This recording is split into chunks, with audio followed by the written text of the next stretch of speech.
Bonjour à tous, bienvenue, merci d'être avec nous dans cette émission Génération Champion. Aujourd'hui, on va parler de boxe, vous le voyez sur les images derrière moi. Ça va cogner, en tout cas, on n'espère pas que ça va trop cogner sur le plateau, mais en tout cas, on va parler de boxe. Avec nous, deux invités principaux. Vous connaissez la formule, un champion actuel ou ancien, avec à ses côtés un jeune talent prometteur. On a le plaisir d'avoir Antoine Montero. Antoine Montero, bonjour, merci beaucoup d'être avec nous, Antoine Montero. On va rappeler rapidement, parce qu'en termes de palmarès, autrement on en aura peut-être pour toute l'émission si on s'égare un peu. Antoine, vous êtes français, vous êtes né le 19 décembre 56, vous allez avoir 60 ans dans pas longtemps, donc déjà avec un petit peu d'avance, un joyeux anniversaire. Merci. Comme ça c'est fait, on risque pas d'oublier. 35 combats, Antoine Montero, 29 victoires, 17 KO, 5 défaites et 1 nul, 5 fois champion d'Europe. 3 participations, 3 fois challenger du titre mondial, avec malheureusement 3 défaites, donc pas de titre.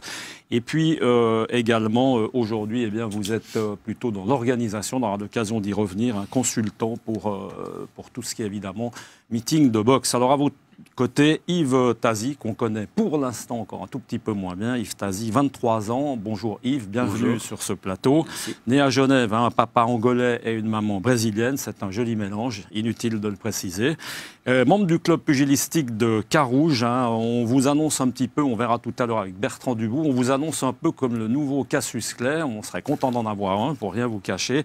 Donc on va voir tout à l'heure tout ça, évidemment, avec, entre autres, Bertrand Dubout. On va rappeler que vous avez 10 combats, 9 victoires, 1 défaite en finale du championnat de Suisse, c'était il n'y a pas très longtemps du reste. Et puis, accessoirement, on va dire 5 KO. Et si vous n'en rappelez pas, bien certainement que les autres s'en rappellent.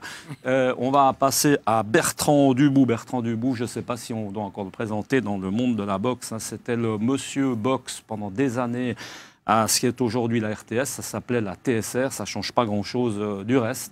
On a évidemment, vous avez pour moi, ça change tout. Ça change tout, on va en reparler.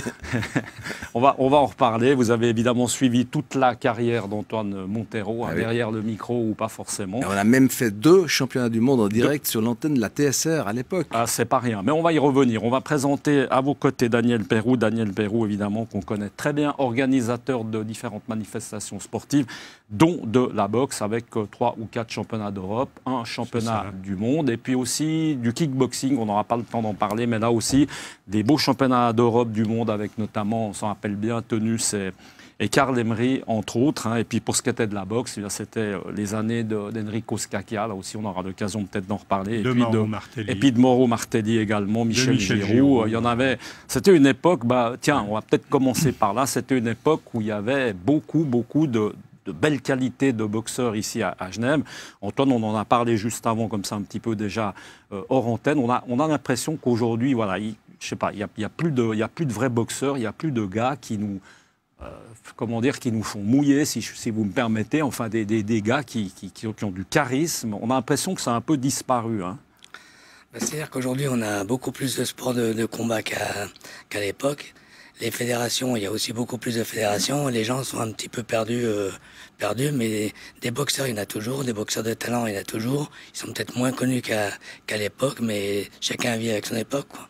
Daniel Perrou, on peut peut-être tout de suite embrayer avec Enrico Scacchia, parce que comme ça aussi, lui, c'était vraiment un gars, Daniel, qui avait vraiment une gueule. C'était vraiment un personnage, c'est Enrico. Puis d'abord, peut-être, qu'est-ce qu'il est devenu? Parce que c'est juste pour reprendre dans l'ordre, je rebondis sur ce qu'Antoine vient de dire. C'était une autre période, mais j'ai bien entendu, et il faut le savoir, il y a peut-être plus de boxeurs pros aujourd'hui en Suisse qu'à l'époque, mais l'époque a changé, on a moins de médias.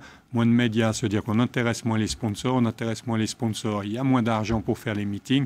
On a la chance d'avoir quelques clubs qui continuent à organiser des beaux meetings. Moins de médias, pardon, mais vous, à l'époque, c'était la RTS qui vous soutenait. Enfin, il y avait qui de plus? On avait le journal La Suisse. Et on a eu des jours J moins 15, ça veut dire 15 jours avant, pendant toute la durée. On avait chaque jour un article sur Scacchia, sur Tenus, parce qu'on a souvent mixé les 2 sports, boxe et kickboxing.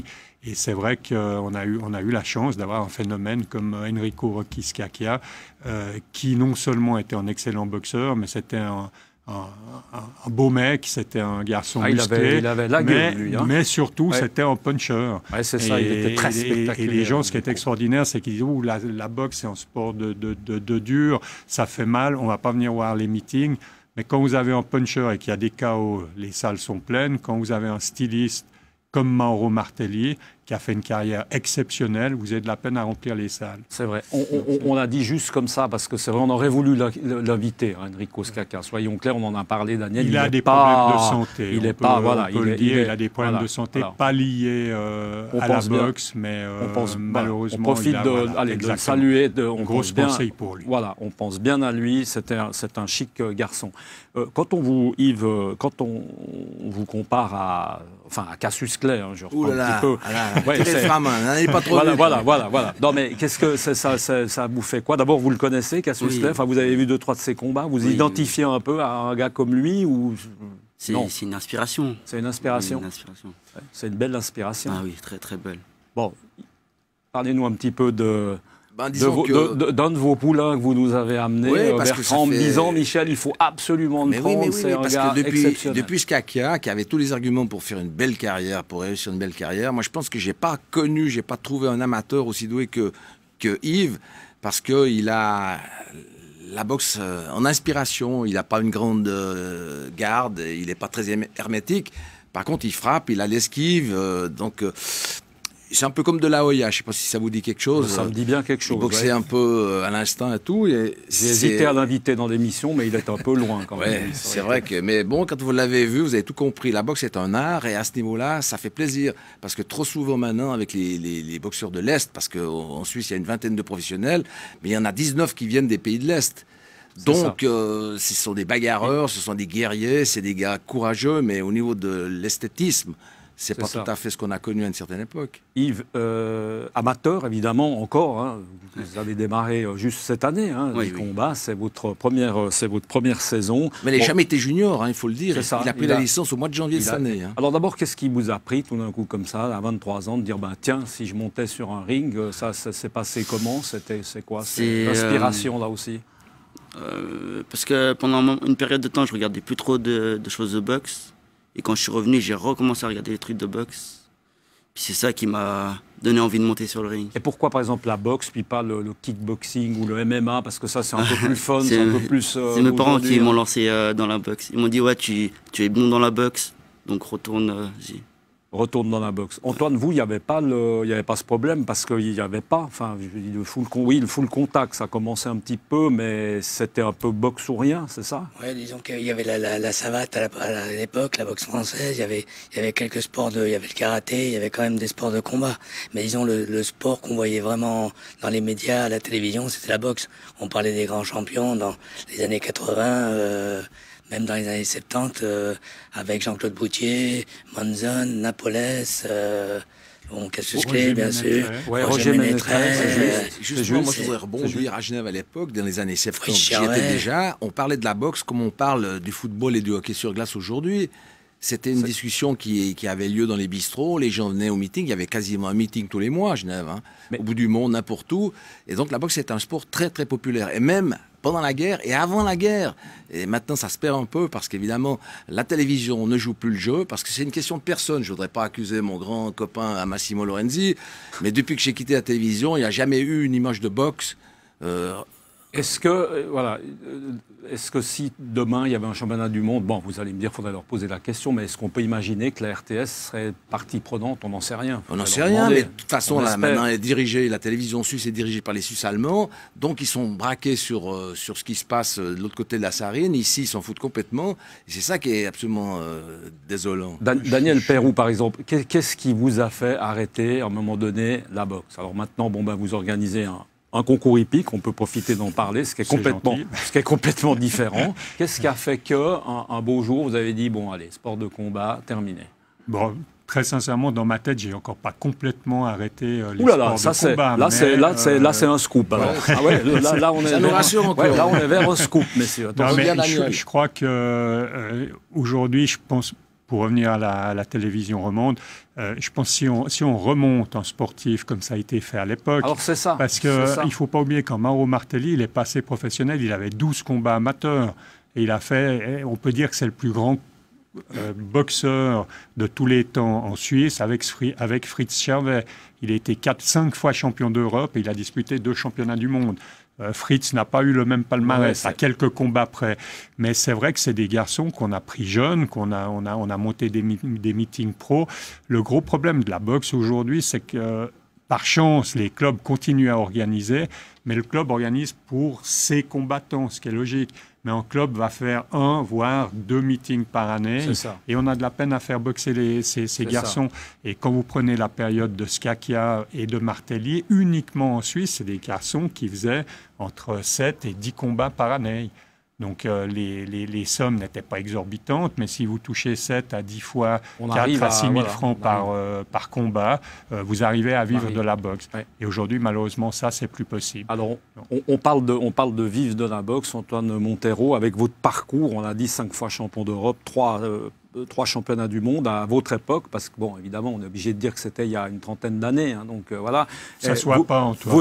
Vous avez vécu, vous, de la boxe, il y avait quand même là des belles bourses, là, vous avez pu mettre un peu d'argent de côté par rapport à ça. Moi, j'ai vécu de la boxe parce que, bon, il y avait de quoi faire à l'époque.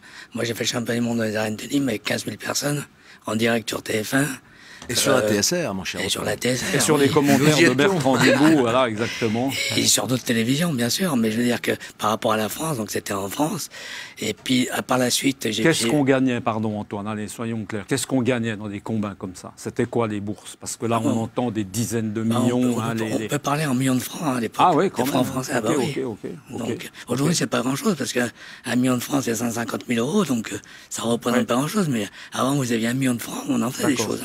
D'accord. Votre meilleur souvenir, parce que là au milieu, 5 championnats d'Europe, 3 championnats du monde, il y a eu un des championnats du monde où vous étiez, enfin Bertrand me l'a rappelé, c'était à Nîmes, à 2 doigts de... Voilà, il était à 2 doigts.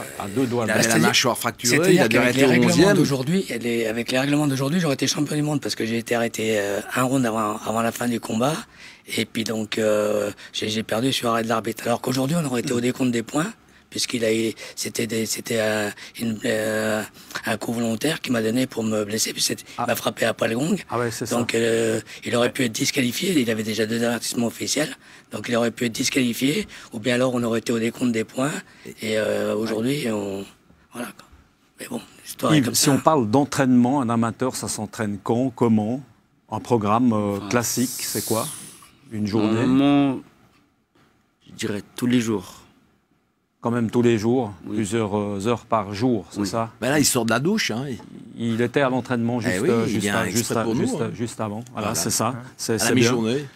Si on regarde un petit peu la boxe, justement, un petit peu au travers des âges comme ça, Bertrand Dubout, qu'est-ce qui a, vous qui êtes dedans évidemment depuis longtemps, qu'est-ce qui a changé? Parce que c'est vrai que si on regarde des anciennes images de tennis aujourd'hui, par exemple, il y a déjà le matériel qui est complètement différent. Là, par exemple, qu'est-ce qui vous frappe? On a l'impression qu'il y a eu une véritable évolution aussi. Il y a une évolution, mais à mon avis, bon, il y a trop de fédérations, il y a trop de titres, il y a trop de catégories intermédiaires, on n'y comprend plus rien. Mais par contre, le procès de la boxe, c'est le procès des médias, parce qu'il n'y a plus personne. Moi, je suis retraité depuis 10 ans, je suis le seul journaliste qui va voir encore en Suisse romande des meetings de boxe. Vous estimez que c'est normal? C'est un sport olympique. Il n'y a pas une image sur la télévision romande. Yves Studer, il est né à Fribourg, donc fribourgeois. Il a fait une carrière professionnelle, il avait une portion de titres européens, il a eu 29 combats invaincu, il n'a jamais vu une caméra de télévision romande. Oui, c'est pas. Daniel, il y a eu un scoop, en tout cas, peut-être mais l'idée de reprendre alors des meetings de boxe, tenant compte de tout ce qu'on raconte avec les médias et tout, ça resterait quand même compliqué, si on suit bien ce que tout le monde raconte. Peut-être juste pour revenir à votre question d'avant, ce qui a évolué dans la boxe, je pense que vous parliez aussi de l'aspect sportif. Et c'est vrai que, mais même techniquement, ça on verra peut-être avec Antoine. Antoine en parlera, mais sportivement, au niveau de l'entraînement, pour moi, qui ai aussi un peu fréquenté les salles de boxe, l'évolution, je trouve, elle est venue beaucoup par la musculation. Avant, on nous empêchait pratiquement de tenir des haltères et tout, parce qu'on parlait que de vitesse, on ne parlait pas de force dans la boxe. Et on voit aujourd'hui, dans toutes les catégories, il y a des boxeurs vraiment très, très musclés. Ouais. Et ça, c'est une évolution, je trouve, qui est venue à l'époque de Hagler. Antoine était aussi particulièrement musclé et tout, mais avant, on voyait beaucoup plus de longiligne.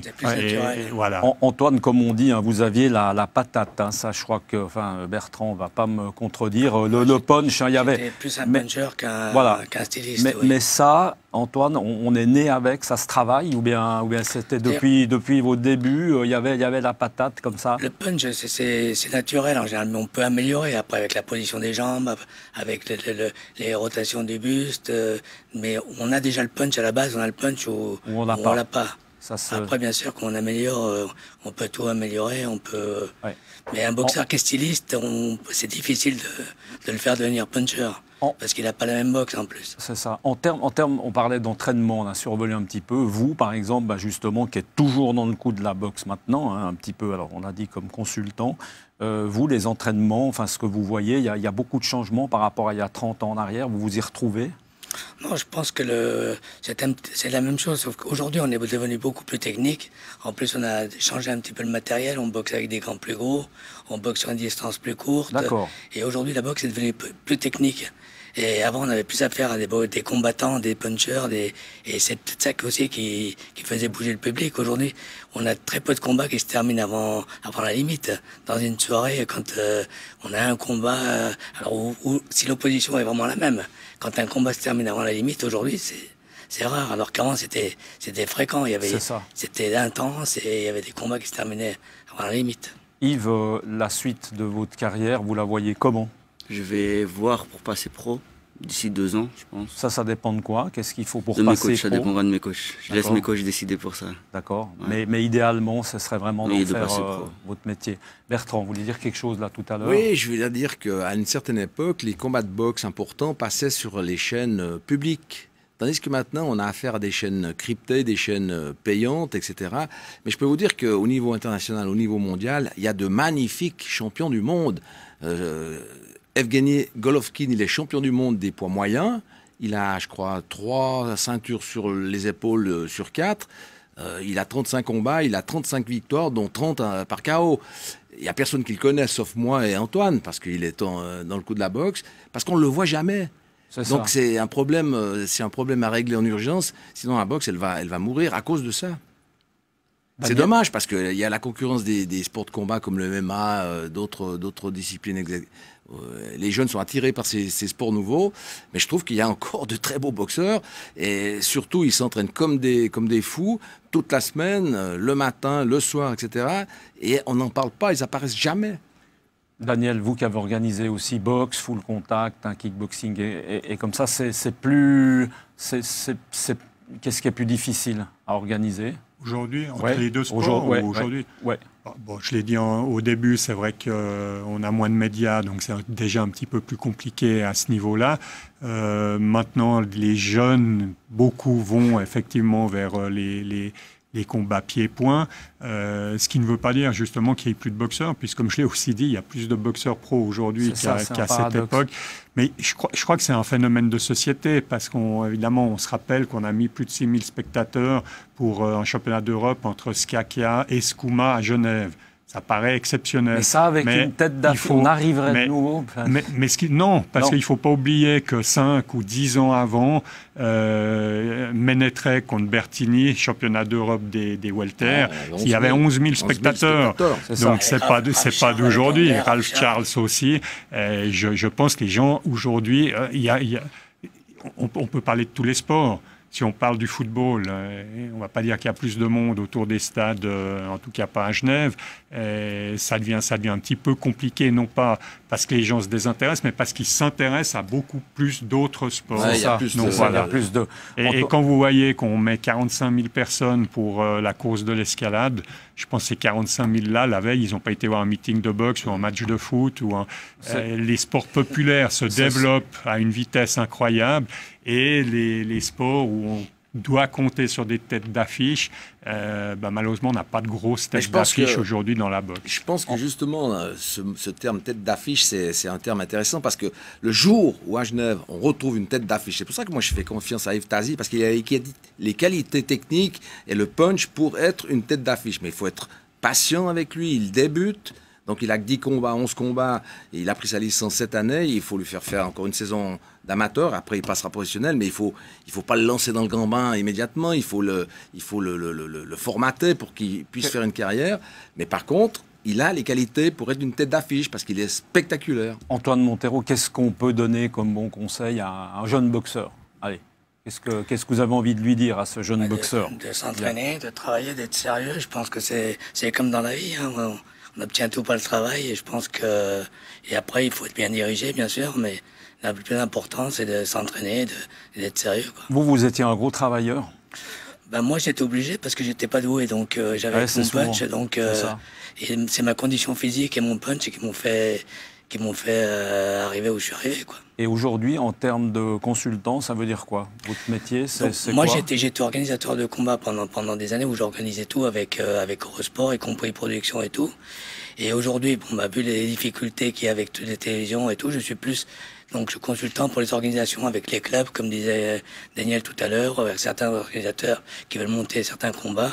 Donc j'interviens dans ce domaine-là. Daniel Peroux? Peut-être, on parle beaucoup de la télévision, de l'importance de la télévision, mais moi je pense que la télévision a tué en partie la boxe. Oui, une certaine télévision. En France, les chaînes se sont battues à un moment donné pour avoir tous les bons boxeurs français, ce qui est logique. Mais qu'est-ce qu'on faisait pour préserver les boxeurs français? On leur mettait des adversaires de pas très très grande qualité. Ça, c'est le problème. Donc, vous planifiez de rester à la maison pour voir un championnat d'Europe ou un championnat du monde avec un Français. Vous n'avez pas de combat, le Français gagne trop facilement. Et les chaînes étaient, je ne vais pas dire les instigatrices, complices. Mais en tout cas, elles étaient complices de ce phénomène.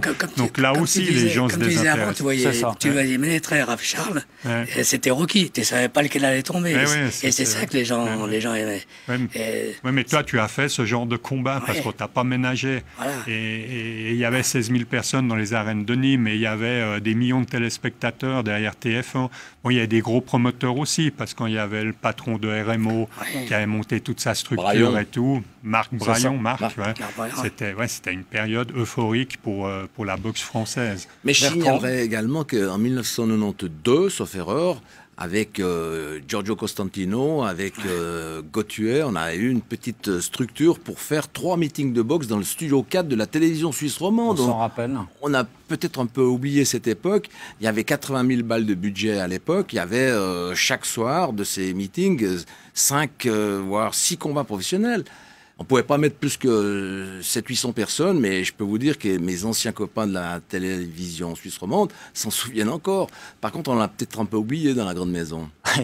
En tout cas, messieurs, merci beaucoup. Il est déjà l'heure de conclure. Ça passe très très vite, 26 minutes. Antoine Montero, merci beaucoup d'avoir fait le déplacement. Yves Tazi, bonne chance en tout cas pour la suite. On va vous suivre à coup sûr pour la suite de votre carrière. Daniel Peroux, Bertrand Dubout, merci beaucoup d'avoir été avec nous. Merci à vous de nous avoir suivis.